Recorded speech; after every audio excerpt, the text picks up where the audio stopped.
Good morning and welcome along to our usual weekly live stream with Burnley. It's the Youth Academy Challenge and we're trying to take Burnley to trophies with a fully homegrown squad. We're getting much closer and we're getting much better, and last week we had a little bit of a recovery, which was nice to see.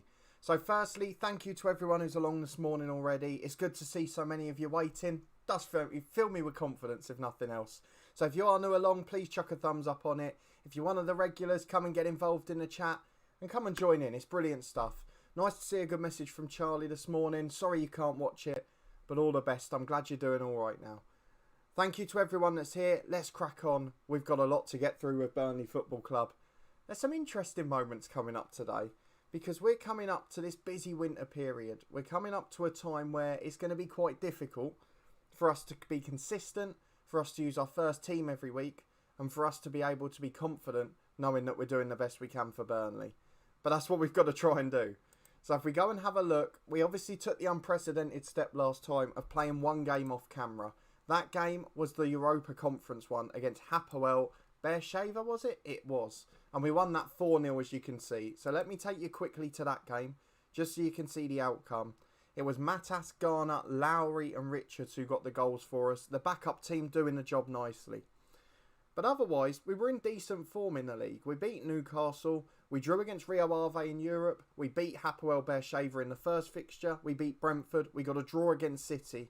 But away from home, we're just struggling. 2 defeats in a row, Leicester and Everton. So that was a little bit difficult.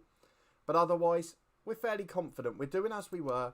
We're back up competing for the European places. We're in 10th in the Premier League and just 4 points off 7th now. 5 off Stoke, who really are the ones we're trying to catch. So thank you for everyone that's coming along. We start today with 2 very contrasting games. Arsenal at home in the Premier League, a top 4 side all the time. We've got 2 players out in Lowry and Wimmer. And then we play Rapid Vienna. 3rd place in the Europa League 2 group, or the Europa Conference as it is. And a win in that one will wrap up qualification for us. And it will certainly, pretty much, assure us of top spot. Because against Rio Ave, a 0-0 draw at home, we just then need to match that result away. Or do a little bit better if possible. So thank you to everyone that's along this morning. It's great to see so many of you here. Good to see a few of you down in the chat already. Tom Gabriel to Arsenal from Lille. Any thoughts? A good signing. I think, based on what I saw on Twitter the last couple of days, I think you might be hyping him up a little bit too much. But otherwise, he is a decent player. He's a solid defender. I guess he gives you that natural left side balance. I guess my immediate assumption is he'll play left centre half. Of the 3, David Luiz in the middle, and then on the right, either Saliba or Mustafi or Holding, one of those. And then left wing back will now be Tierney with Kolasinac in reserve. And Maitland-Niles obviously looks like he's going to Wolves. Where I think, to be fair, there seems to be a lot of talk about right back. But I'm pretty sure Maitland-Niles will end up in central midfield at Wolves, which is his preferred position anyway. So the 11 we've got in the team here for the Arsenal game is what I believe to be our strongest. Vlaho's back from injury. He's been out a little while. We're of course missing Leon Lowry. And we're also missing the Marcus Wimmer, the left back. But aside from that, we're as strong as we can be. So we'll get into the first game of the day against Arsenal because they're coming thick and fast today. So we've got to get through as many as quickly as possible. Carl Gore and Stoke, they're absolutely flying in this save. They were brilliant. They were top of the league at one point last week, weren't they? If I remember rightly. They were doing really well. But let's get into the dressing room. Erling Haaland is at Arsenal playing off the left wing. That's a bit bizarre. And speaking of the devil, Kieran Tierney's the skipper. I bet you wouldn't be too surprised to see that in a decade at Arsenal, would you? If he stays there that long, it is. But at 33, he's had a pretty good career at Arsenal. 345 league appearances. Arsenal normally make players a bit more injury prone than that. That's the only worry. Haaland off the left wing. He's 30 years of age. What on earth's he doing on the left wing? And why is he not starting for them? Correa up front. He's not as good. That's strange. And he can play off the left as well. So there's some bizarre moments there. Unless they're going to be interchanging. In which case, we're going to get absolutely battered today. But the 4-2-3-1, the regular team, let's go and get into it. And fingers crossed, it won't be an embarrassment, if nothing else. Let me know what you think the score will be. I'm imagining it won't be good. El Gaming, good morning. Forgot it was Tuesday. I get the feeling at the moment. I mean, for people, I've been fortunate that I've been working throughout this. For those who aren't, I know a lot of people say, isn't it great to be paid as we take the lead? Isn't it great to be paid and not working? But no, absolutely not. It soon wears off the novelty of not being able to go out and interact with people too often. I know now it's a bit more relaxed. You can go and speak to people, but I get that if you've not been doing it for a couple of months. As we're 1-0 up, Simpson scores a header. Bit of a poor goalkeeper mistake. Should have really came and claimed that or stayed on his line. Either of those objects and he would have probably saved it there. But Paletta gets it to Balla. I'm very much struggling to string a sentence together this morning, as you can see already. So apologies for any mishaps and slips in language. As Bonner gets it off the line, another good save from Summerskill. Really good start. Tom, I've never seen Gabriel play. Seems we beat a few clubs to sign him. I never asked you about Willian either. Willian, I think, is a brilliant signing. I know, unfortunately for him, the timing was bad because there was a lot of talk about the redundancies Arsenal were making at the time, which, given what they'd agreed with the players with the wage cut, is ridiculous. But that's another subject on its own. Willian as a signing is brilliant. I'm amazed Chelsea let him go. He is the one player in that squad I would have broken the 30-plus contract situation they have. I mean, it seems like Arsenal are moving that way. But Willian's a really good player. I think he'll be a superstar there. And it gives you a bit more strength in depth as well. As Erling Haaland scores his goal, we said he was going to be a threat, and it was proven right, wasn't it? Jonah, good morning. Welcome along. Appreciate you coming in this morning. Thanks very much for sticking by. I do appreciate you coming in and saying hello. I hope you're all keeping well this morning. I hope you're all doing all right, as we're trying our very best to get going here. So hopefully we'll be able to do all right. I'm just trying to get up the chat on the phone, so apologies as I briefly drift away for a second. As we keep Arsenal at bay at the minute, it's still 1-1 and we're still looking all right. So hopefully that will stay as it is, as we nearly concede immediately after. Wasn't the best start there, was it? Oh, it's all going wrong at certain times. But either way, we'll be all right. We'll get there in the end. We're coming up to half-time. We're hanging on. Ashley Harrott hacks that away as we manage to get the corner out as well. Fingers crossed, we'll be able to stay in positive news, as we're keeping up with things quite well at the moment. But good to see Jonah along. Great to see all the regulars in, and great to see a couple of new faces as well. Thank you to everyone that is along. Please chuck a thumbs up on it if you haven't already, as we reach half-time at 1-1 against Arsenal. We scored a fortunate one from a set piece, and Erling Haaland, unfortunately, with the goal for Arsenal, despite playing off the left wing. El Gaming, to Willian answer. I just said I think he's a brilliant signing. Honestly, I think he's so underrated as a player. I said he's the one player that I would have expected Chelsea to break their one-year contract rule for. I think he's a brilliant player. I really do. I think he'll be great for Arsenal. Gives you that extra strength in depth as well. I think Arteta's going to want to chase the Europa League. And I don't know that Arsenal fans will complain, as Chris Mepham has put them ahead here. So Arsenal doing all right in this universe. But yeah, I really think that Arsenal will compete for the Europa League next year. And I think that having that stronger squad will probably suit that. Let's make some changes, because we've got some anxious faces out there. They're the ones that are playing the best as well. We'll get Matas on. Edmonds will be replaced by McNeil, and Harrott will be replaced by Nathan Mullen. 3 changes made. We're going to go positive again, because we're getting overrun a bit, and we're going to demand more. El Gaming, talking cricket. Zach Crawley's 250 plus. Absolutely incredible, wasn't it? Butler 150, England doing well. Yeah, Haaland scored again. We're just going to write this game off now, I think. Yeah, but Butler's innings was more disciplined, which gave me a little bit of hope, because it's something that's often gone awry in his test game. Zach Crawley's innings was sensational. I don't want it to override the flaws that he still has in his game, but he's probably, the good thing with him is England probably chop and change a bit too quickly at times in that batting order, particularly for the younger ones. So I think that gives him a sort of free pass for about 10 innings with his average, so 5 test matches. And that's really going to help him out. So hopefully he'll be able to take the time to improve, make the mistakes, and that will keep him in the side for a year. And to be honest, I think Dom Sibley's a brilliant player as well. He's just had a couple of bad tests. As we've let in another goal from Rinken, it's 4-1. This has become an embarrassment. I also think that probably Rory Burns is the weaker one. I think that's probably the fair thing to say. But he's got the right attitude for Test cricket, but not perhaps the right technique, to be brutally honest. A bit like Keaton Jennings before. I think that probably, I've said this all along, and Tom will probably be bored of hearing me say this. The one man in the test team that never got a fair crack for me was Hasib Hamid. He's just starting to come back into form at county level now. I'd love to see him open with Sibley. I really would.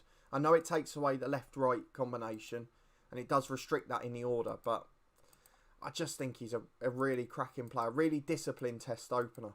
And I think he could become that for England. So he's the man I'd like to see come in. But otherwise, I think England are getting very close to a settled 11, which is good. You've still got the likes of Johnny Bairstow, who obviously this summer, they had to pick some for test cricket, some for one day. And Butler's been picked for test and Bairstow vice versa. But I wouldn't be shocked to see both of them in the test team long term. Ollie Pope's probably taken a little bit longer to come to form than we expected, but I'd imagine he'll deserve a bit more of a chance yet. Hopefully Anderson will get his 600 wicket as well. Yeah, absolutely. I'll be surprised. I don't know where the storm is in the country. It's definitely outside this window. So whether it's in the rest of the south of the country, I don't know. So maybe Jimmy Anderson might not get to bowl this morning. I think England did bat a little bit too long, but I understand the reasons. They're going to win the series, so it doesn't matter. 8 wickets today. I think the weather will restrict it, but who knows? Don't rule it out just yet. El Gaming, yeah, for me, I'd swap Burns with Hasib Hamid. That's my only one. If the Ollie Pope injury's nasty, I think Bairstow will come back in for the winter. I think he's been picked for one-day cricket because that's where his strength is at the moment and his form. And the same for Butler in Test cricket. He was struggling a little bit in the one-day side at times. So it just gave him a chance to refresh and focus on something different. Carl Lawton, love the Macclesfield save. Admin should be on the cards this weekend. There is definitely financial news coming this weekend because we finished last weekend $1 million in debt. So I'm glad you're enjoying it.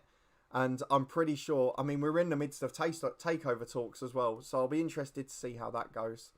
I won't give you any sneak previews. I've already recorded Saturdays and will be recording Sunday straight after this. So no spoilers, but there's definitely financial news. They said bad weather was predicted for Tuesday, yeah. I mean, the weather here is awful, Tom. So I can only presume that down south it's the same across the board. Thank you to everyone coming along. Appreciate you joining in. If you are enjoying the stream, please chuck a thumbs up on it. If you're new along, come and get involved in the chat. Doesn't have to be FM. We barely talk FM at all.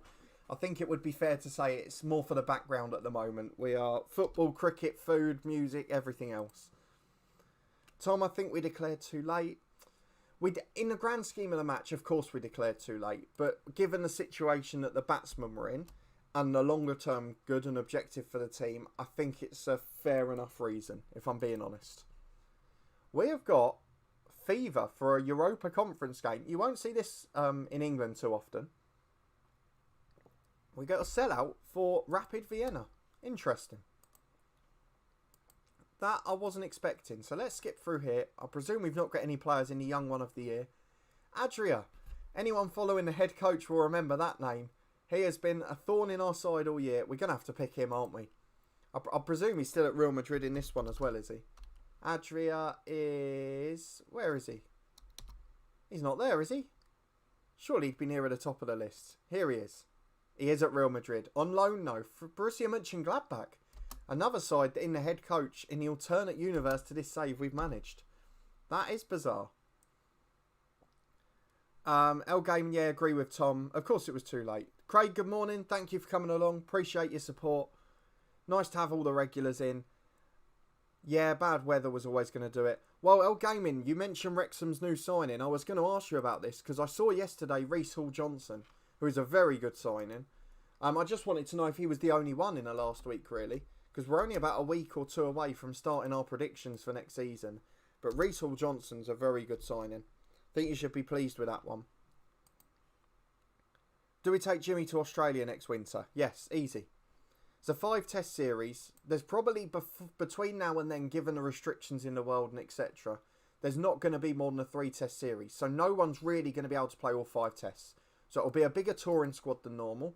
I would take all of Wokes, Archer, Broad and Anderson if fit. I would probably take Mark Wood as well. Or potentially a quick bouncier bowler.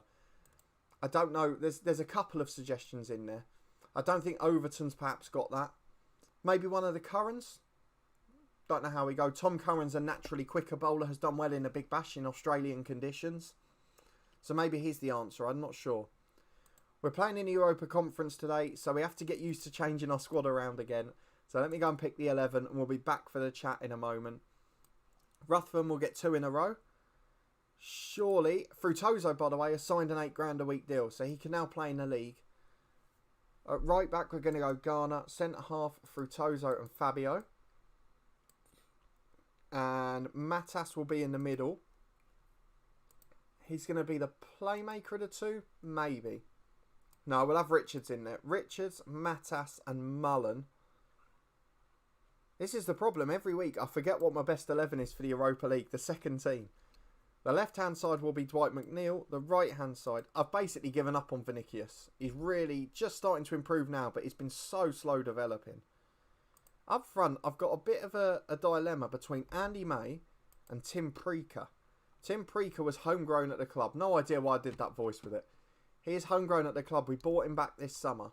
But Andy May is a prolific goal scorer and is a proper youngster who can improve.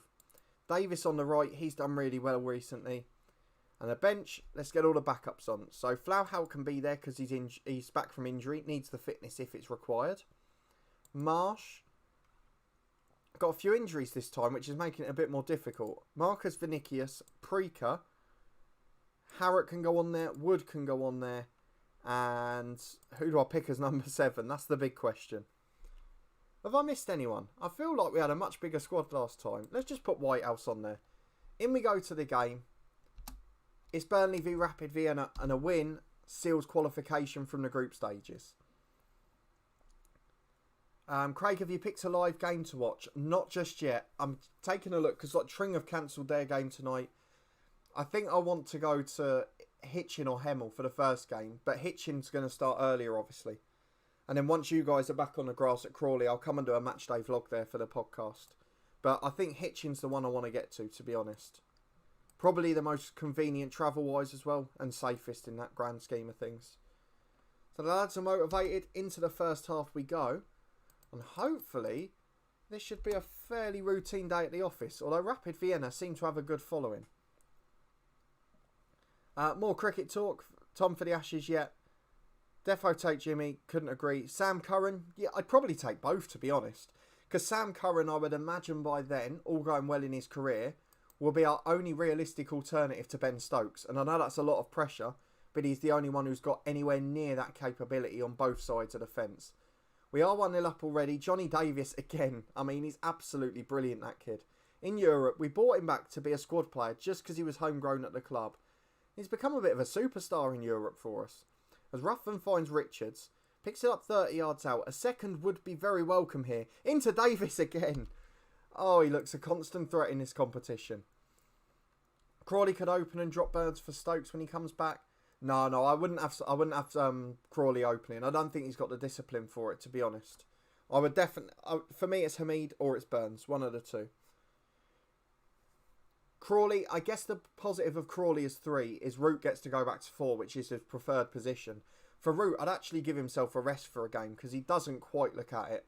Obviously, he's a new father again. He's going to be losing sleep, let's put it that way, when he's back there. So, for him, that's going to be on his mind. I'd tell him to go another week there. Give him a test match off. But, again, I guess you require Stokes being back to captain then. Although, I think Butler could do it. Davis into McNeil, 2-0. Dwight McNeil, on his return, finally has a brilliant moment. That's what we want to see. Burns got a ton in the Ashes, didn't he? I think he's alright.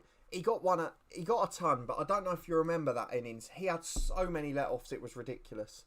I think there's too many flaws technically in his game. Keaton Jennings has had a ton for England, you know. But for me, no, not quite. I don't think he's good enough. He did score a very good 100. Good opinion. Drop Bess and have Root as your spin option. Not in Australian conditions. You need a proper spinner. If you're going to drop Bess, you need probably a Moeen Ali in, who's going to be a batting candidate as well. But then Moeen Ali generally struggles in Australian conditions, so I don't know how you go about that. Potentially Leach is the option for Australia, but Bess or Leach, either or is not bad. So we nearly go 4 up there. It's a lovely curling effort, just over the bar. I've not been that impressed with Archer. No. But don't forget, he's probably the only player who's not really played much first-class cricket before he made a Test debut. He was brought in on the back of his one-day form. And that's a real pressure. The man has genuinely no real experience in Test cricket, first-class cricket, 4-day cricket, club cricket. He didn't have that progression that most players have. Most players, when they get to the England team, have been playing long-form cricket for 10 years, and Archer hasn't. So you've got to give him time. But I think if you can bed him in, playing him in 1 or 2 tests, or rotating as the third bowler with Anderson and Broad and Wokes as they get their rest in each test, I think that potentially suits him better for now, rather than putting all the pressure on him. I think they were just thrown in after the World Cup and said, oh, look, he's going to be our lead bowler because he did this. And that's not really how Test cricket's ever going to work. It's such a different game. And I appreciate I'm probably in the minority on that opinion, but that is mine. Thank you to everyone coming along. Great to see the number of viewers creeping up. I always apologise for the Tuesday morning, as we are 4-0 up at half time, because it's not the ideal time to stream. But as I've said before, with work commitments, it's the only possibility. So I do appreciate you all coming along. If you haven't yet, please put a thumbs up on it. If you are new along, come and get involved in the chat. Come and say hello. A couple of the regulars unavailable this week, but there's still plenty of good chat down below, as you can see. We'll talk sport and all sorts.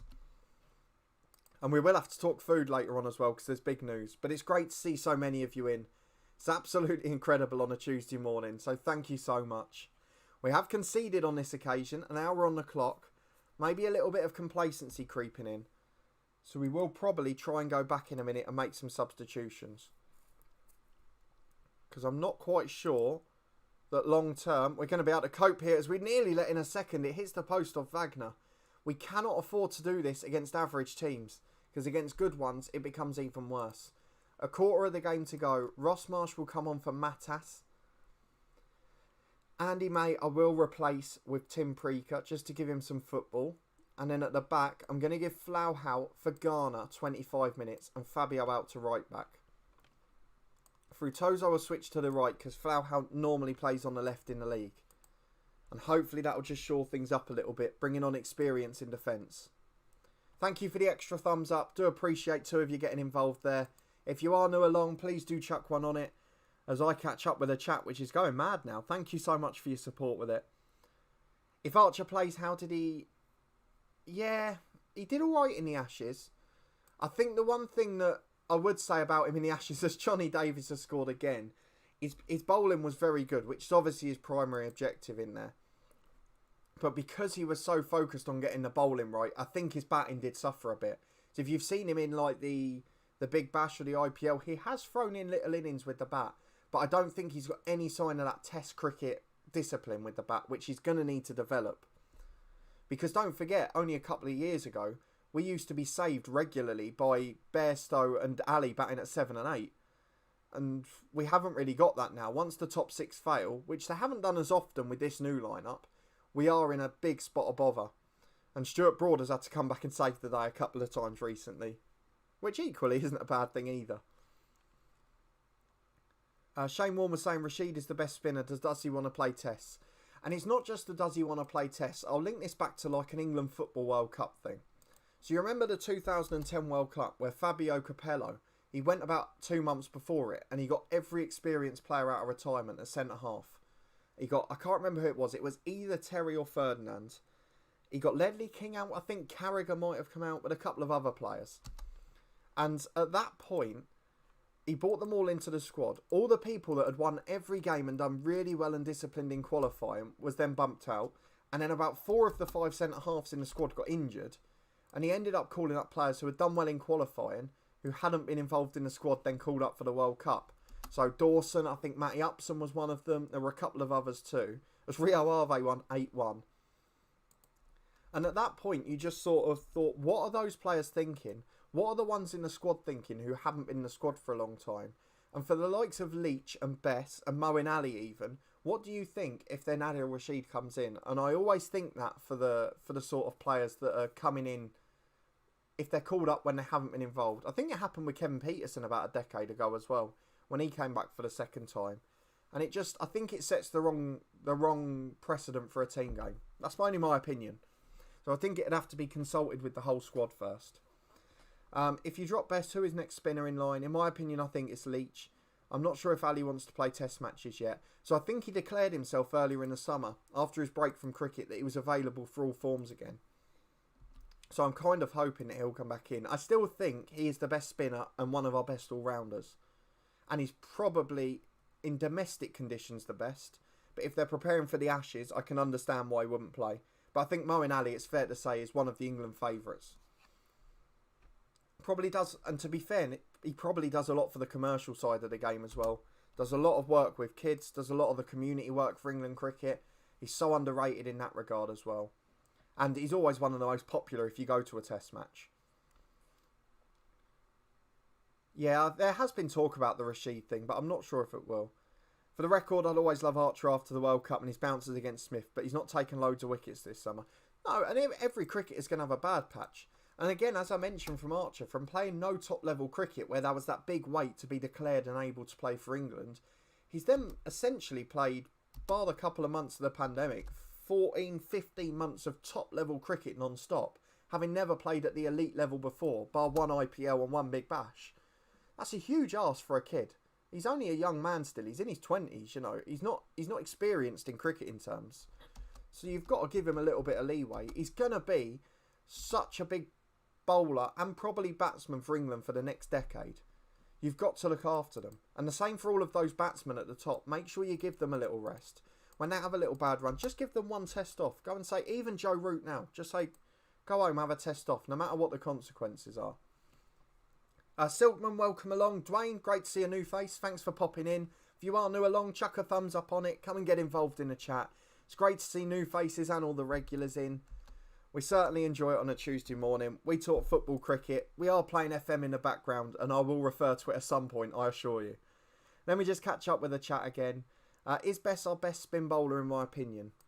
I'd still say it's Moeen Ali, but on form at the moment, Bess is doing nothing wrong, so I don't think you can drop him. I think the fact that Root's bowling more suggests that he doesn't think Bess is as strong or as confident as Moeen Ali at his best. But for me, if you're preparing for the Ashes next year, it has to be Bess or Leach. If you want to win these test matches, you want to be good domestically and keep your record up, then Moeen Ali's the man. Because I think he'll be back with the bat as well, which looks good. He was doing a bit better domestically as well, just before the lockdown, I think. I'm sure he got a big innings in one of the short forms. I'll only be able to drop in for a few minutes. Just wanted to say hi. Silkman, I appreciate it. I saw you in the comments of the Macclesfield save at the weekend, so I appreciate your support on the channel. I know for some people, as I mentioned a few minutes ago, Tuesday morning is never the ideal time. And for FM21, I'll try and stream twice a week, perhaps at the weekend as well. And we'll try and do it a little bit more when the game comes out as well, and do a dedicated series. I might even do a vote on who we do. I've got a couple of ideas in mind. Liam Dawson, I forgot about him. I don't think he's quite good enough for test cricket. I think in the one-day game, he's perfect because he's got the batting attribute. And you need to have that sort of, that blend, don't you, of batting and bowling expertise. But for test cricket, I don't think Liam Dawson's quite in the same bracket as the other 3 or 4. Jofra is still new to test matches. Exactly. It will take him time to get there. Food news we'll come back to shortly. Dwayne, what's the series rule? So in essence, we were managing Burnley in our head coach series, the video series. We left the club to go to a bigger team and a better opportunity, which we have to do in that save for realism.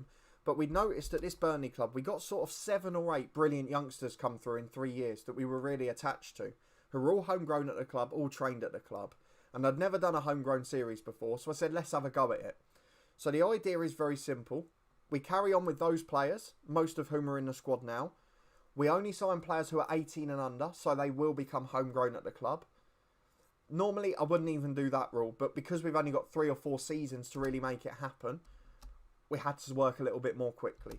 So we're signing under 18s only, using the Youth Academy players, and trying to gradually sell all the rest on. So in this squad at the moment, all bar 3 players are now either homegrown at the club or have been signed, so they will become homegrown at the club by the time they're 21.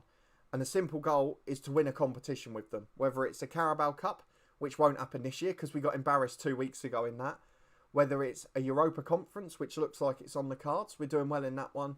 A Europa League next season, an FA Cup, not going to be a Premier League realistically, whatever it is, we just want to win a trophy. So that's the main objective this year.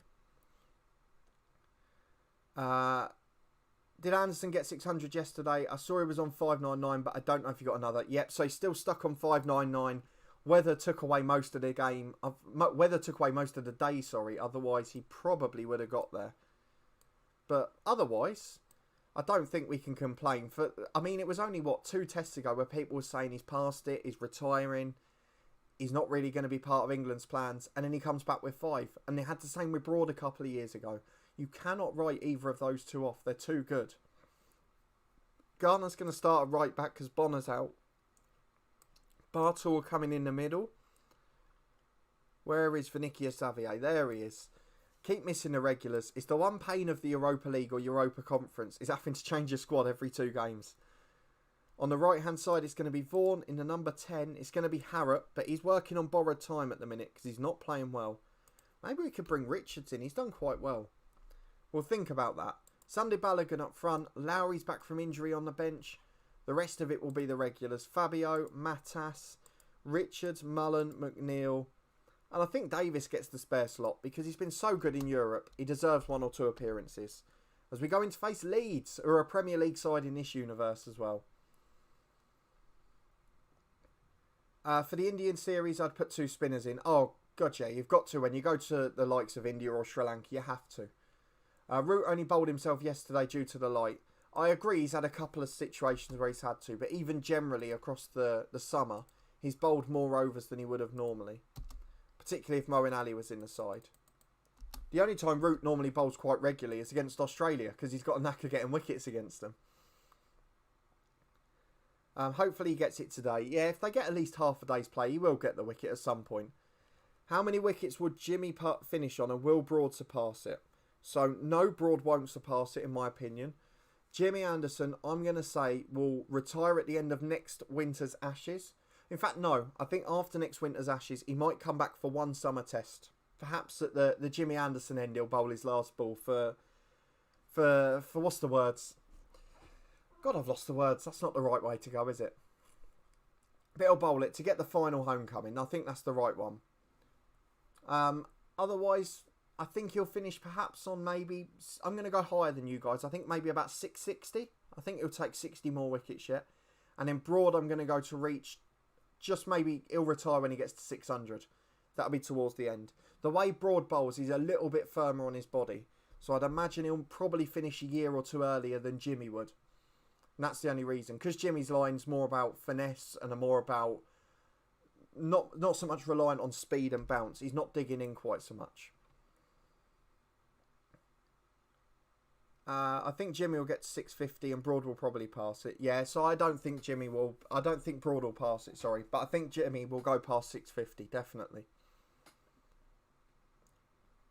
For the record, I know about 6 things about cricket, only the basics. Doesn't matter, does it? We're all here to have a laugh. Don't have to know everything. Everyone's got different loves and different sports that they enjoy. As we are getting absolutely trounced by Leeds here in terms of stats.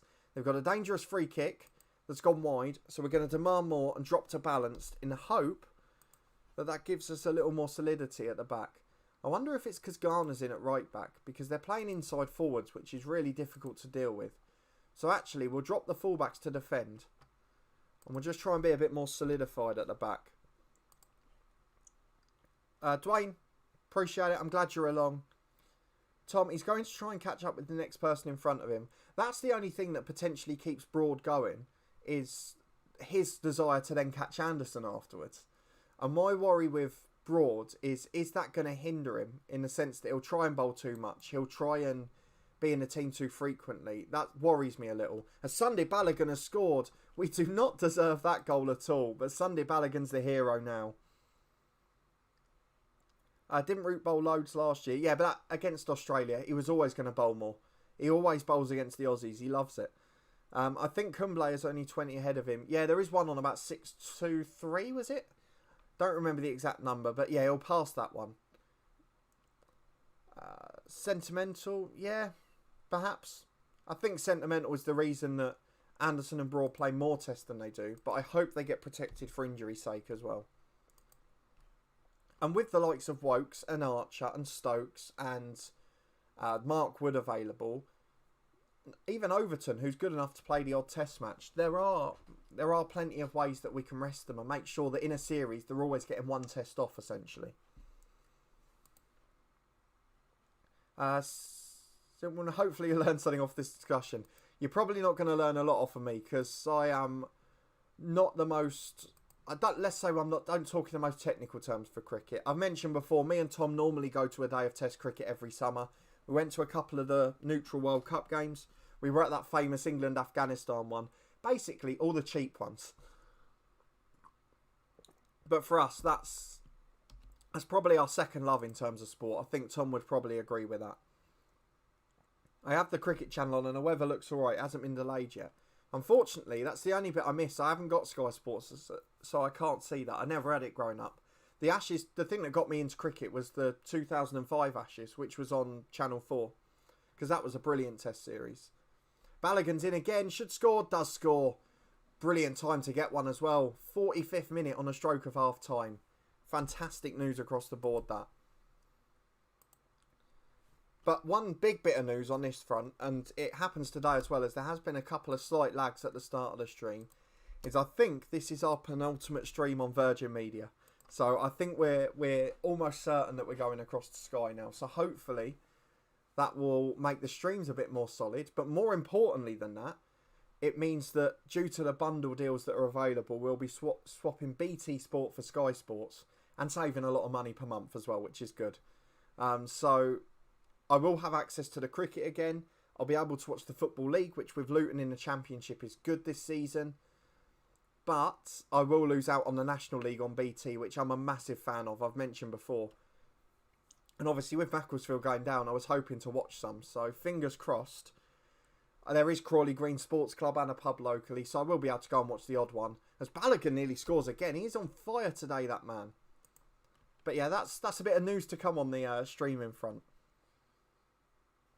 I better get out of bed and put the TV on. In bed at 10:38. You are a disgrace, Tommy. Yeah, I'm going to watch it and watch the stream. Absolutely. Get the cricket on in the background. Let me know what's going on.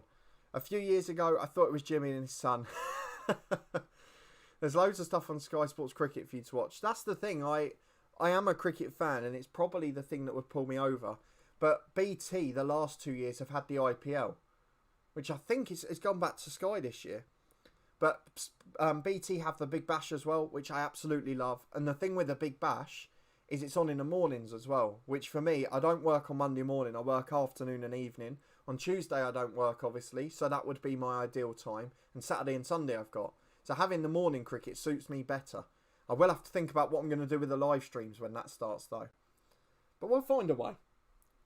With the amount I'm going to save from the Switch, I could have BT and it still work out cheaper a month, but I don't really want to have both. I'd rather save the money and go to more non-league football and things like that. You finished work at midnight. Yeah, and I bet you were working in bed as well, weren't you? You kept that bit quiet. But in all seriousness, I would say fair enough. I do appreciate that. Johnny Davis on the right-hand side. We're going to give him his Premier League chance. Xavier will be replaced by Matas. We'll swap him with Bartle. And Ashley Harrott replaced by Nathan Mullen. 20 minutes to go, or just over 15, and we've got to try and hold on. Since we've gone balanced, we've really come back into this game. BT have the Big Bash, yeah. I really loved it. To be fair, El Gaming, with the weather at the minute, you're probably not going to play another game for a while, unfortunately. But the most important thing for you, even if it's in the back garden, just work on your shape, your defending. As we've conceded an equaliser, I don't really know what to say. We've not been the better side in this game. Where are Leeds in the league? They're 9th place. To be fair, they're above us. So I wouldn't be too disappointed. I really think the Europa Conference will stop us getting in the top 7 this year. I think it is going to be a mid-table finish and then relying on winning on that to get into the Europa League. Sunday Balogun got a brace though. We stopped the rot of defeats. And away from home as well, we got a result for the first time in over a month, which is good. So that's 3 games down today. We will stay live for about an hour and a half, but we won't go too long into the cricket. We'll finish the Europa League group stages for certain, Then we might bundle our way through Christmas next week. Let's do the post-match press conference. Second option every time. You all know that by now. I mean, I really should just send the assistant, but I like to be consistent and be there myself. I have a few training games. I open with my mate who plays for Wales and Glamorgan. Doing pretty well. It's one of my regrets actually. We went to watch Cardiff v Luton the 10th of August last summer. And I had suggested to Tom, we were in Cardiff on the Friday, staying for the weekend, about going to watch a T20 game. And it was I'm sure it was over in Cardiff. And then unfortunately it got rained off anyway, so it's a good job we chose not to. We were and ahhing because there was a local Welsh Premier League game as well. But in the end, we went to Cardiff Bay and for a Wagamama's, so we had our priorities right. And then it rained all evening, so it was good for us that we weren't. But Cardiff, love to go back again at some point. Whether it be for football, cricket or both, it would very much be my priority. So fingers crossed, we'll be able to start going to all those events soon. Non-league football is back. We can go to non-league football from this week, and I would strongly recommend anyone to do so. And hopefully, we'll be able to get going soon. Let's get into this one. We're getting close to the weekend games. I'm not sure if we've got a midweek one in the league as well. I think we have. Apologies for the very slight delay there. I think there was a little problem with the internet again. Hopefully you're all back up and running now, but thank you for everyone coming along. Apologies for Virgin Media for today. It's not coping well with the storm. And as we mentioned, we will be moving over in the next week or two. So fingers crossed, full consistency ahead of FM21. I'll let you know if I get any wickets. So how much are you bowling now as well? Because I know you've mentioned batting mainly. Are you bowling more as well? Let's get through the FA Cup third round draw. I'm going to skip through it actually. Or should we do it individually? Let's do it like this. Want to see who we get. Chelsea and Tottenham have drawn each other. That's unfortunate in the third round for them. A trip to Coventry for Luton. I wonder where they're playing now. We're 10 years in. Have they gone back to the Rico yet? They have. That's good to see. Let's go across. Blythe Spartans from the National League North. Any other small or big sides in there that stand out? I'm trying to look for non-league. We've had Basford against Blackburn. That's a very impressive replay then. Unless they're playing the Monday night game on TV maybe. Burton or Exeter Events United. They've both had big games against them in the past. No real sign of any tiny clubs. Welling from the National League. They've drawn Arsenal at home. What a tie that is. Everton, QPR, Halifax or Darlington at home. Why are there so many non-league clubs left? That's brilliant to see. Burnley are at home. We've got a home tie. Who are we going to draw? That's the main question here. Who are we going to draw? Next up is Chester or Leyton Orient. National League or League 2 opposition. So I should be excited about what on paper is a home banker in the FA Cup. However, we lost at home to League 1 Ipswich in the Carabao Cup, so I don't want to get too excited just yet. But hopefully there'll be more to be positive about soon. The start is delayed. Okay, so we'll get through to half past. We won't have any worries then. Including the National League. So the National League and National League North and South are in debate. But it looks like that when they'd already delayed their start to October to avoid this. So they're going to be starting a bit later on. Because obviously they haven't got to worry about the international break so much, bar the odd game. So the plan is that the National League teams were going to start at the start of October. And it looks like they've applied to have the same capacity as other non-league clubs. Which is the 600 limit at the top tiers. And I think in the meantime they're doing 300. But it will be 600 fans allowed in then. Which I know for the clubs like Notts County and that with a big ground perhaps is a little bit of a turn-off. But for clubs to be able to get back in, work together on a financial footing, it's a massive bit of news. So positive. So anyone who's got a local team nearby, just go in and get involved, please. Go to your local club. It's normally most teams at sort of step 4, 5 and 6. It's a fiver to go in. Particularly most of the friendlies and that. Just go and watch it. Buy a portion of chips, a can of drink, which are normally much more reasonably priced than the Football League. If you can go and do it. I'm going to go and do it with Hitchin over the next couple of weeks. I'll go to Crawley Green, and the reserves play at the club still, so once they start playing on the grass, we'll be going there. And keep an eye out on the podcast channel because there will be a lot of non-league matchday vlogs in October and November. Might see if Newcastle Town are playing. Absolutely, there's so many good clubs around. And I think there's I can't remember what the website's called, but if you go and look, there's a website where you can find every English game and where it's being played. And there's a full map where they are in the country, etc. So you can find your most local ones. And then just look up to see how much they are. Most of them are publicising on Twitter. And the only difference at the moment is obviously a lot of them aren't pay on the gate. So just make sure you check how you go about getting tickets, how you go about admission, because a lot of them are planning very carefully to make sure they don't lose their status of allowing fans in. Might have to check out York's new ground, yeah. I mean, I guess the thing I would say, Tom, for sort of York and that is with their season ticket holders and regular fans, they'll probably fill 600 already. So you might not get there. But even the next step down, there's some great clubs up there. Guiseley's one that averages normally about 400 or 500, I think. I'm trying to think from step 3 down in that sort of area. Can't think off the top of my head. There's plenty of them about. Bradford Park Avenue are in the north as well, aren't they? So, you're spoiled for choice around there, to be honest, Tom. Let's have a look at our lineup for West Ham. A midweek Premier League game. I'm just checking if the right back Bonner's back. Doesn't look like it. Vimmer's not fit yet either. So same 11 we're going to go for. And we really need to get a win in the league today. Thank you for all the extra thumbs up. I know it's about the time in the morning that the late wakers start to creep in. I do appreciate you coming along. Please do chuck a thumbs up. Please do come and say hello. Do appreciate it. L Gaming 600. It'll be hard to get tickets. I should be... Yeah, I mean, the thing is, it's cheaper if you're an under 18 as well in non-league. Of course, yeah. I mean, to be fair, across the board it normally is. So I think if you look at particularly non-league clubs from step 3 down, particularly for friendlies, if you go with an adult, the under 18s are free. And normally free or £1 during the season.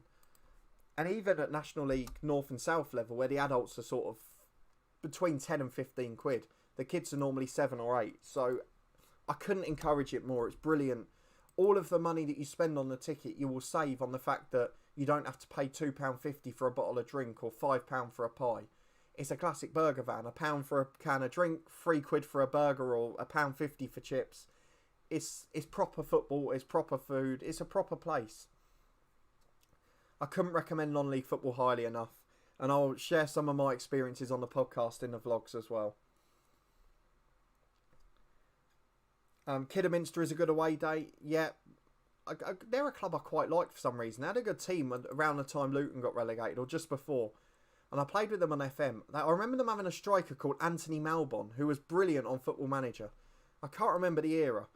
I just remember him being brilliant and signing him at every non-league club. Halifax is a nice ground. The Shays are a very well-known one. A bit of a fortress. Always has been for them. As the throw-ins from the... Oh, it's cleared away downfield. We're not really getting a foothold again. And now we've let West Ham in with a silly mistake. Di Piero, I thought we'd seen Del Piero out of retirement there. The stats suggest that West Ham are dominating. So let's drop to balanced. Because we're losing a bit of that confidence again. We're going to demand more. Edmonds heads the corner away and it falls for Harrott. If we go to the formations, I just want to see what the wingers are doing. So that Del Piero... Di Piero, sorry. Is playing off the right-hand side, the left-hand side on attack. So we're going to go full-back on defend. Just drop Garner back to deal with him. As Vinicius Xavier picks it up for Bartle. Long switch to the left to Edmonds. Into the box. We could do with a bit of magic. But it's straight at the goalkeeper. It was easy to deal with, in truth. I love going to Hartlepool. It was a great day, but we lost 4-2.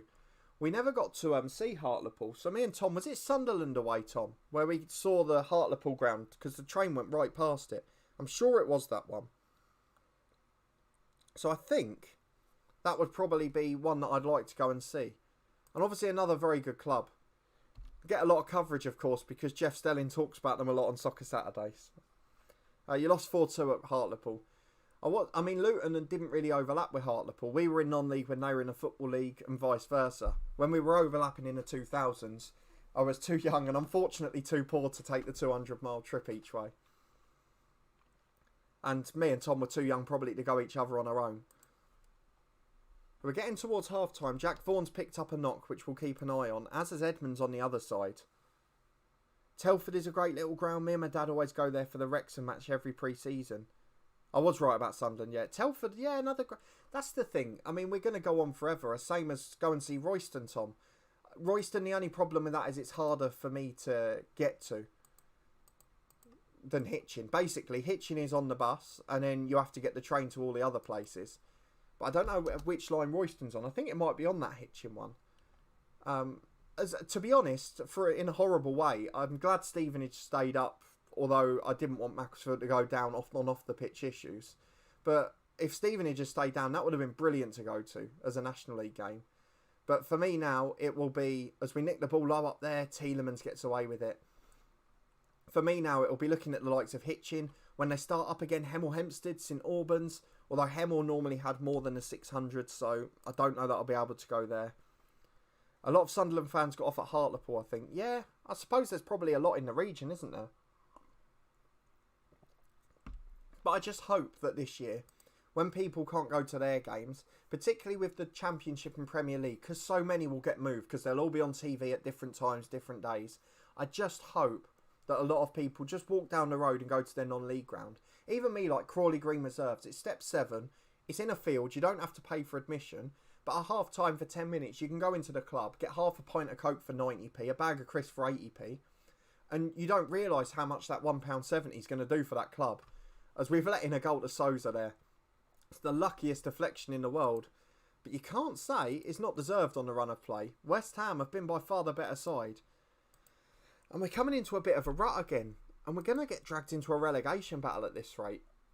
I don't quite know how we avoid it. It's not going particularly well. And if you have a look, we're down to 14th and just 8 points off the relegation zone.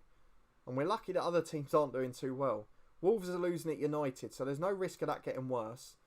But let's get some subs on. On the left-hand side, Dwight McNeil. On the right-hand side, Leon Lowry back from injury. Let's see if we can make him a hero. Excuse me. And then on left back, I don't know. I would take Ruthven off, but he's not great. So Garner off, Fabio on. Not his natural position, but we need some magic. So 15 to go. We're going to demand more. We're going to go attacking. As we've got another free kick to defend, actually. Let's see what Solomon does with that. Into the box, Summerskill deals with it. Be more expressive, run at the defence. You can distribute to the fullbacks as well. And we've already got a higher line. So I don't quite know what else we can do, other than throw everything at them. I don't remember Hartlepool having a train station by it. So I don't remember it being very close to the train station. I just remember the train tracks being quite close to the ground. So I'd imagine, like most, it's going to be a walk. But, I mean, most grounds we've gone away to, from the conference to the championship, you're probably talking a 20-minute walk on average to the ground. So, as long as it's not as long as Rochdale's, which was a horror story. I know we mentioned it in the stadium review, but as long as it's not as long as that, I'm not going to complain. As Simpson's missed that there, I hope he doesn't make a howler.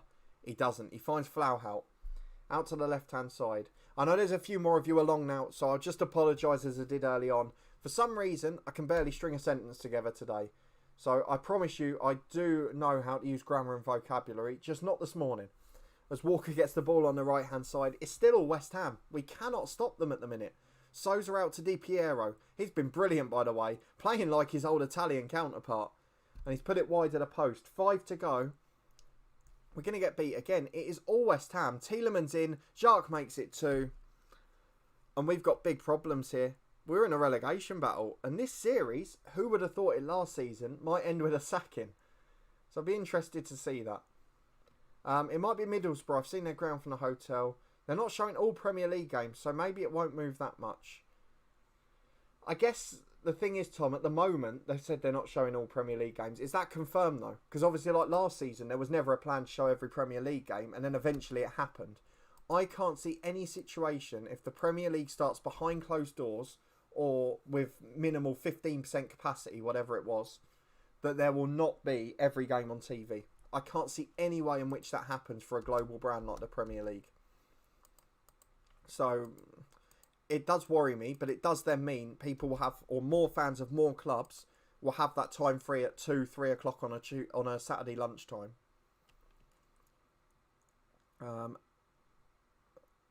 Yeah, that's my opinion on it, to be brutally honest.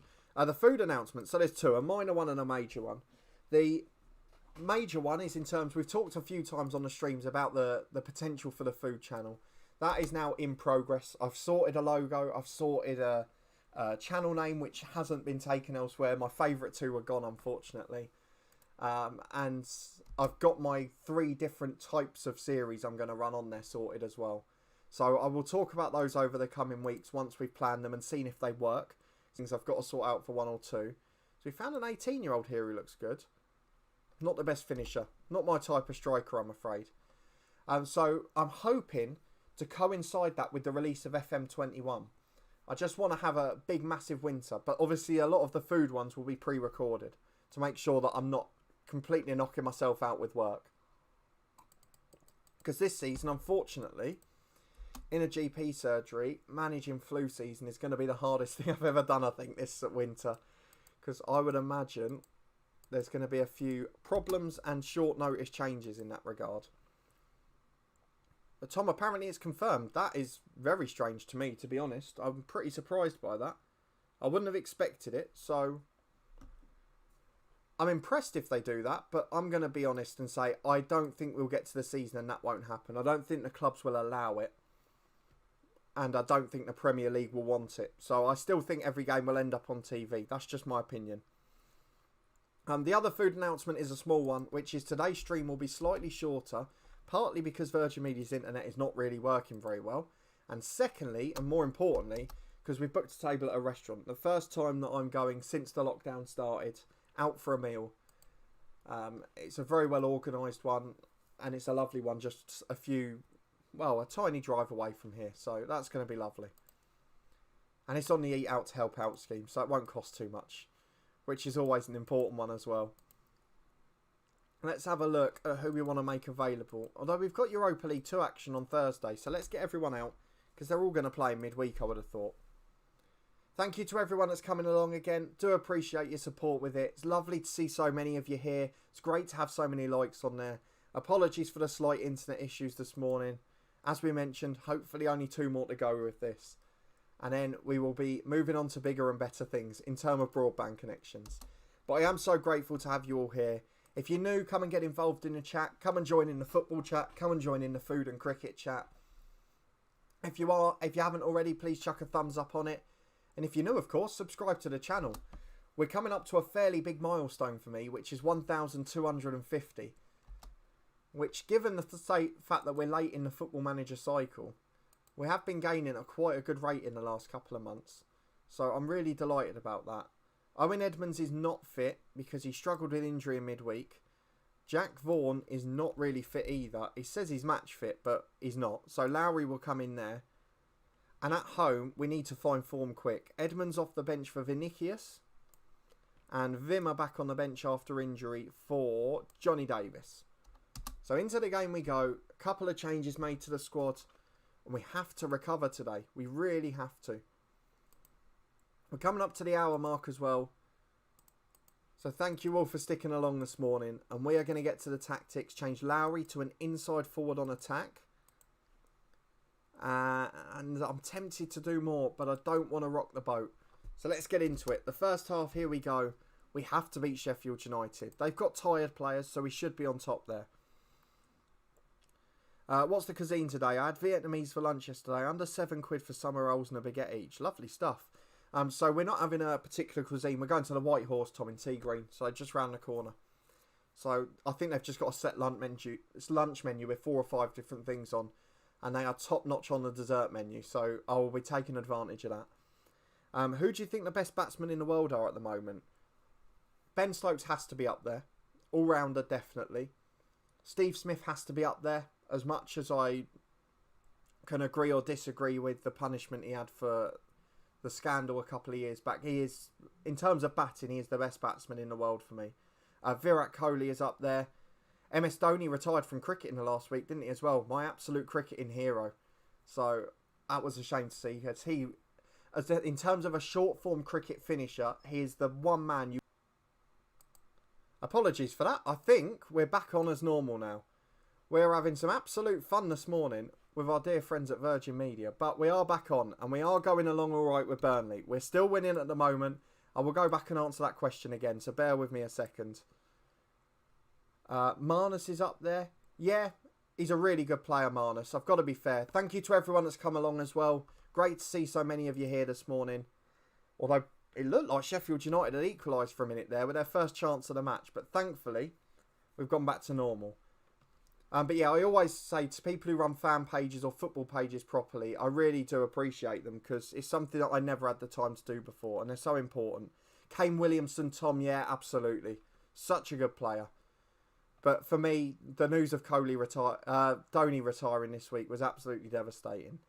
But I think the obvious ones do get the mention all the time, and most of them are captaining their international sides, probably with the exception of Stokes, but he's a different type of batsman to the rest. We've got a free kick there. I thought momentarily we'd given away a penalty, but it looks like we managed to get away with it. So fingers crossed, all is back up and running and well. We will do this game in Rio Ave and then we'll cut it a little bit short today just because of the issues. I don't think the storm's helping things in the region. It is beyond gusty here. As Lowry's in again, nearly makes it 2. But it's just dropped off at the moment. So hopefully we'll be able to get back up and running soon. It's 1-0 at half time. Leon Lowry ahead. Or put us ahead even. And I'm just hoping that we can nick a win. It can be ugly. It doesn't matter how we do it. But we need to get a bit of confidence back. But yeah, Tom, actually, on form, you're probably right. Williamson's right up there. Marnus is a good player, L Gaming. I don't know if he's one of the best in the world or he's, in the last year, been in the best form of many in the world. I don't think on technical terms he's one of the best batsmen, but he's definitely underrated. That I would definitely say. 20 minutes left and bins are starting to blow over outside. It is treacherous. Phil Richards will come on as the deep line playmaker.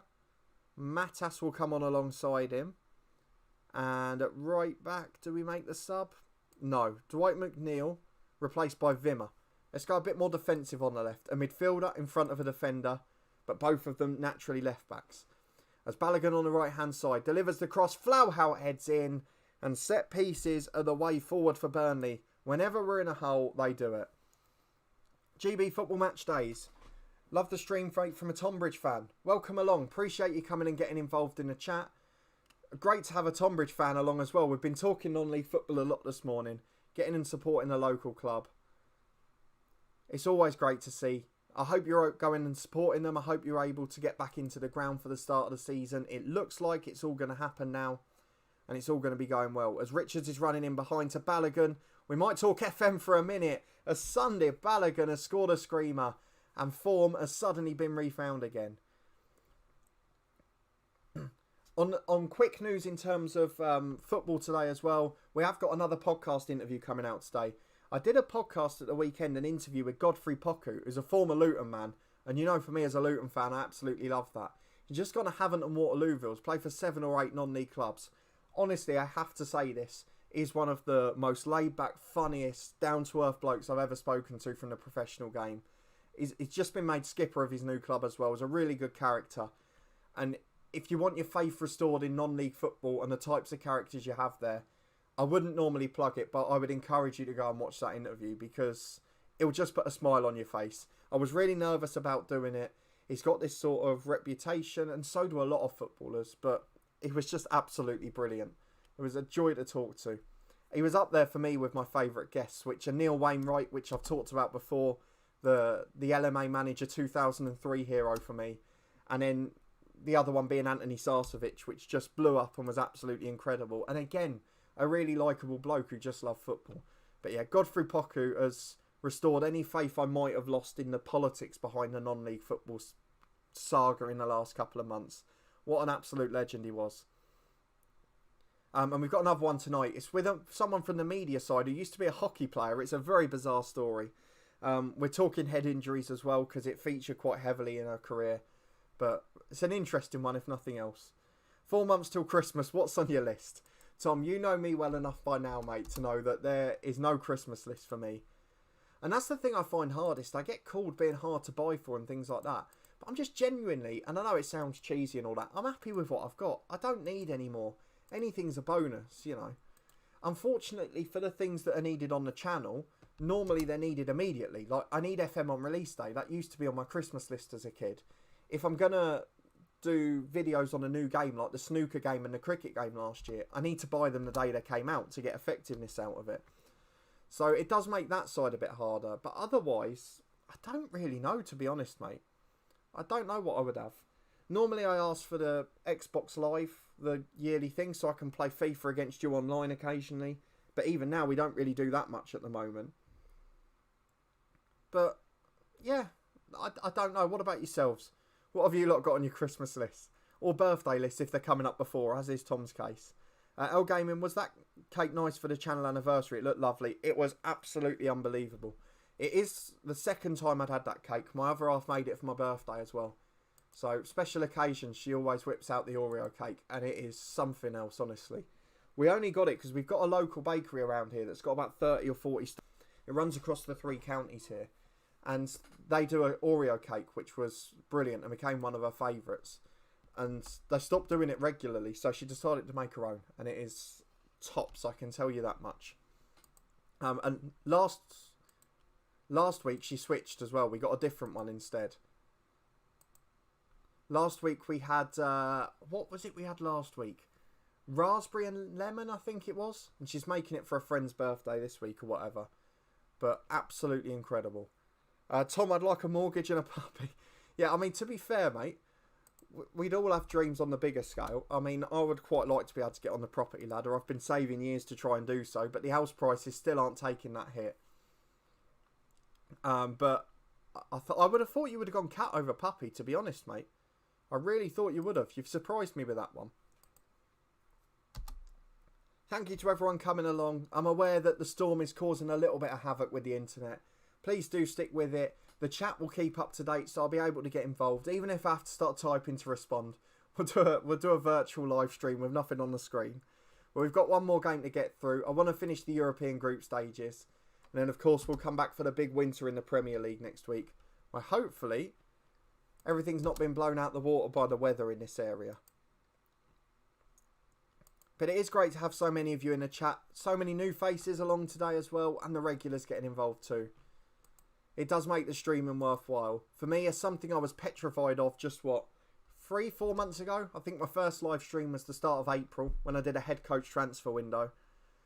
And this series, it's just become so comfortable. It's not really become about the football manager. We've just been able to chat, have a laugh, and talk to the people who are supporting the channel regularly. That's what I love to do. So we will try and get the odd weekend one in over the autumn, just so I can get to speak to more new faces and more of the regulars too. Wouldn't say no to a cat. We've had, I tell you what, Tom, you would have liked it actually. We had the last couple of weeks, a couple of times a cat's appeared in our garden. I think Amy was having a play with one when we had the gazebo up a couple of weeks ago, and it was throwing itself against it for some reason. And then it hides at the end of the garden. But normally in the evening, that's replaced by a hedgehog. We've got a family that come along every night there. Can the Oreo cake be vegan friendly? As you probably know, mate, I'm not the man to answer that, but I will check that for you and message you later to confirm. Do you have any questions for us? Because I don't have any this week. I have got one more to answer if you remember, because you asked me last week and we forgot to mention it in the stream. We got carried away about my favourite FM20 series. And Dwayne, how is the development centre? So, at the moment, the development centre's probably not looking great. The reason for it is because all of the players that are going to be stars, we've already promoted to the first team. And obviously this focuses on the under-23 and under-18 squad. I mean, Jonathan Pepper is a man I would trust based on his stats and based on what he's done so far. But generally, as soon as a player's good enough to get out of this team, I pluck them out. We've got Jamie House, who is decent enough to contribute, but he can't finish. And my views on strikers who can't finish are very strong. The same for Harry Fielding on the wing. He doesn't have attributes that suit it. And Jeremy Dixon, although high potential, his personality's not improving. We've got him in an under-23 mentoring group. And I think the reason his potential is high is because he's so versatile, rather than his talent. But he is someone who will probably become of use next season, perhaps. And in the under-18s, there's no one with big potential. A few players that, if we have to, we can call upon. But I don't think there's any superstars at the minute. So we're coming up to Rio Ave. We're on the eve of the final game of the morning. And hopefully we'll have some positive news after. But let's address the question, the favourite series of FM20. So for those who haven't covered it, and haven't covered all, I wouldn't actually encourage you to go back and watch all of them, because I reckon my early FM20 content is probably the worst I've made on the channel. Since sort of April time, live streaming, I found my style with videos, and I feel like I'm a much more natural, relaxed person now. Whereas I was trying to be more broadcast-like and be more like others last year, which didn't really work. So I had the beta save with Luton Town. We've had the head coach, obviously. We've had the Dorking Wanderers save. We had Bayer Leverkusen the challenge at Christmas, which was a disaster because we didn't complete any of the objectives. We have Macclesfield Town now. We've got the new series, which I'm already half a year into, which will replace the head coach. Fingers crossed, for those of you that aren't along, this might be the last week, because that would suggest that we have won the trophies. We are trying to complete the Champions League dream. This week, we're going up for the La Liga win, the Spanish Cup, and the Champions League, the big one. If we win the Champions League, it will be the end of the series. And next week, we'll have our final new one on the channel. It's coming from Northern Ireland, my favourite league. I've mentioned it the last couple of weeks. It's so entertaining. It's on free-to-air TV, BBC Northern Ireland. You get 10 games a year from the league and a few cup games from each round as well. And it's just end-to-end entertainment. It's like the National League to an extent, but probably a little more high tempo. So for me, that will be, I'm not giving you any more clues, that will be the last series, and I'm really enjoying that at the moment. But otherwise, of the ones that we're going for, I don't know. We've got this live stream series as well. I really don't know what the favourite is this year. Normally I can say it pretty easily, but I can't choose between them. And it was really hard. Last year, it was Torquay, hands down. I liked the Newcastle one last year as well, but it wasn't quite there. I really don't know this season. And that's an honest answer. I don't know if I could choose. I think probably by the end of FM20, I will be saying the Northern Irish one, because I'm absolutely loving it at the minute. But for now, I couldn't answer it fairly. If I had to, if you told me you've got no choice, I'd probably pick this one. Just because of the opportunity it's provided to do something different, to make me comfortable live streaming, and the opportunities that's given me to talk to you guys would probably be my favourite at the moment. In poorer news, we have got a terrible youth intake, which hasn't happened yet. Last year's wasn't great, so since we've done this save and started it as a standalone, we've had awful youth intakes. And before it, they were all brilliant. So we haven't got any strikers that are young enough there, so none of those can even be looked at. They're all over 18.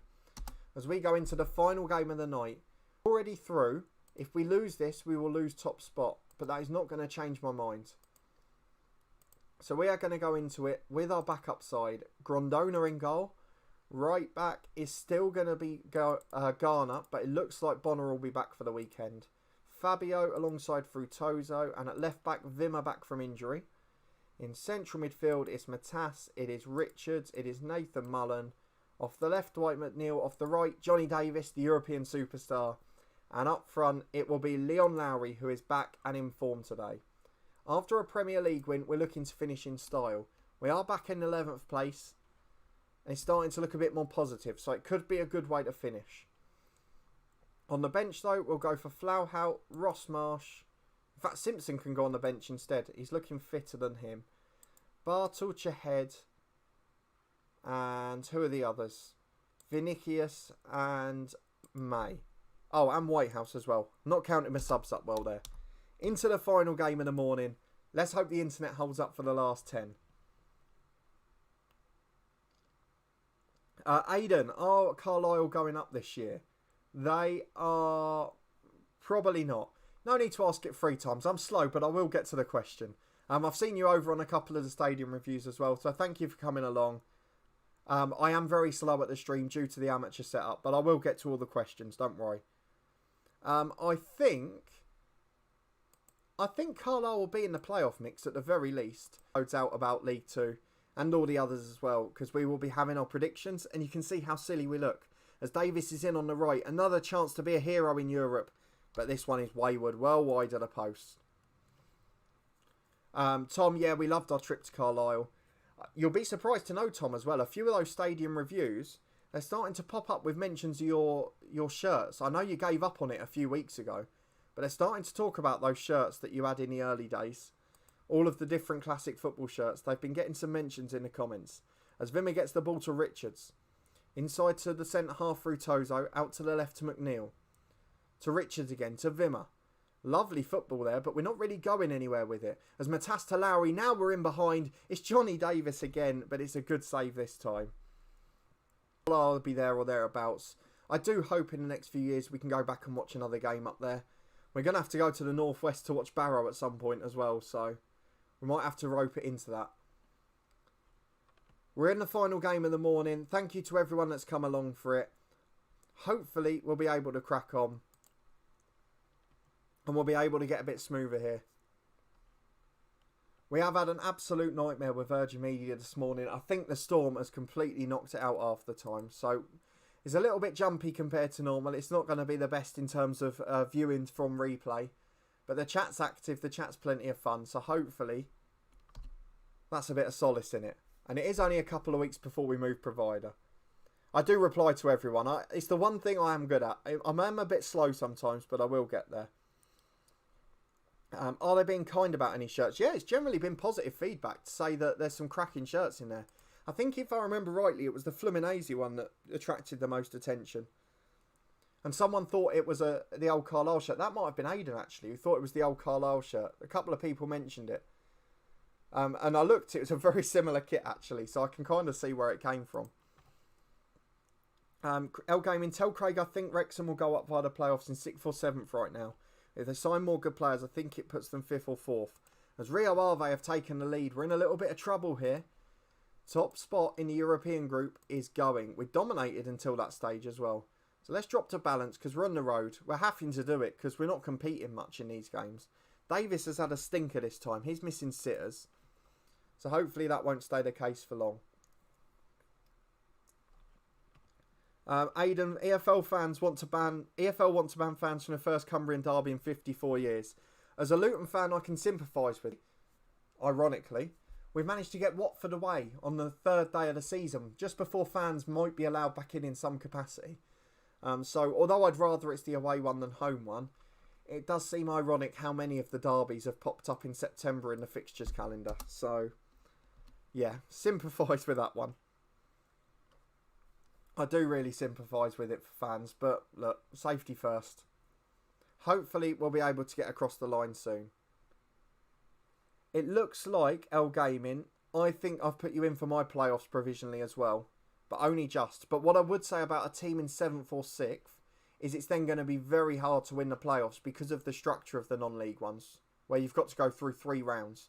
And being one-off fixtures, it makes it so much harder. You just don't know. On a one-off day, someone could go wrong. We've got 25 minutes remaining. Let's get Johnny Davis off because he has had an absolute stinker. Andy May will come on. Leon Lowry will go to the right wing. Nathan Mullen's nervous. He will be replaced by... Who's it going to be? I think we're going to bring on some first teamers. Let's have Bartle coming on. I think Phil Richards is the natural number 10. So let's get him in there. Bartle in the holding role. And then defensively, Frutoso can be replaced by Simpson. We're trying to get an equaliser from somewhere. We've gone positive again. And we just need a draw to win this group stage. Oh, I'd definitely go Chester Wrexham. Only because I remember all of the... They used to do the BT games. And the non-league ones, they wouldn't have any big names in for, really. The same team. And then suddenly Owen and Savage turn up like they're the biggest Chester and Wrexham fans when we get to that derby. And to be fair, I would trust Robbie Savage to be relatively into following Wrexham, but I don't know that Michael Owen would be the same. And I might be being biased and making a stereotypical assumption, but I'm just going to stick my neck on the line and say that. As it looks like we've relinquished top spot, although hang on, Garner's coming forward on the right. 2 minutes of stoppage time to go. Couldn't pick a better moment to score, but it's given away by Matas. Just trying to find that through ball. To Bartolo. Andy May. Oh, it's blocked. Back to Richards. To May. Oh, he's missed a sitter. He had to score there. He's put it straight at the keeper. That was probably the final chance, I'm afraid. And unfortunately, it's gone begging. That is a little bit difficult, but oh well. Craig will give us the luck we need to go up with the predictions. Normally the teams that Craig and Charlie predict from the National League to go up or down do the opposite. I think they went for Solihull Moors to go down one year and they got to the playoffs. Then they predicted Fylde to go up and they went down. Tom, I'd like to get to Wrexham Chester. Yeah, I'd love to go to one of those games, but fans first at the moment for me. We have got through the final game. I would normally stick around for the chat and get along for the next 3 games. Let's just see where we finish there. 2nd place behind Rio Ave. So, firstly, thank you so much for all coming along this morning. You meant me and Craig, yeah. Mine are better for the National League, definitely. Don't tell Craig that, though. He's better in the EFL because he's a lot more knowledgeable for the League 1 and 2 in particular. Thank you for everyone for putting up with the internet this morning. There's still a bit of havoc. But fingers crossed everyone stays safe and well. That's the main thing. Hopefully it's a sellout. Yeah, fingers crossed by next year we can all go back to selling out our grounds, doing all that we need to do. But thank you for coming along this morning. Aidan, I also support Sunderland. I'm not going to get into why, but I'm not a plastic fan. Where will Sunderland finish? Oh, depends on some signings. Dwayne Gillingham. Yeah, another club we've got to visit in our 92 as well. I don't know about Sunderland. It will depend on signings. But at the moment, they're always going to be there or thereabouts. If we get a full season, they'll be top 6. But obviously, there's some problems with these wage structures that aren't sorted out yet, which will harm Sunderland. But yeah, Sunderland, as Tom says, one of our favourite trips away. We wouldn't wish bad on them. The fans have been fantastic there when we went up. Yeah, basically, as Tom says, all of our trips to the north generally, anyone who supports northern clubs, we're behind you. And Tom knows it better than most because he's vacated his place in the south to go and live up there. And Gillingham, looks like they're going to have a decent season. They've signed a couple of decent players so far. There's one that I think they will sign, and I'll wait to see if it goes across the line. But fingers crossed it will happen sooner rather than later. We are having a few little issues with the stream now, so all I am going to say is thank you. Yeah, if Wrexham are in the 92, we'll come and visit. Thank you to everyone that's come along this morning. I do appreciate you putting up. The chat's been brilliant as always. Some new faces in there. Great to see plenty of the regulars. For the new faces, it's not normally this bad in terms of the internet. I think it's just because of the storm. However, we will be changing over in a few weeks, so hopefully there'll be no problems. But a big thanks for coming along. If you haven't already, please do chuck a thumbs up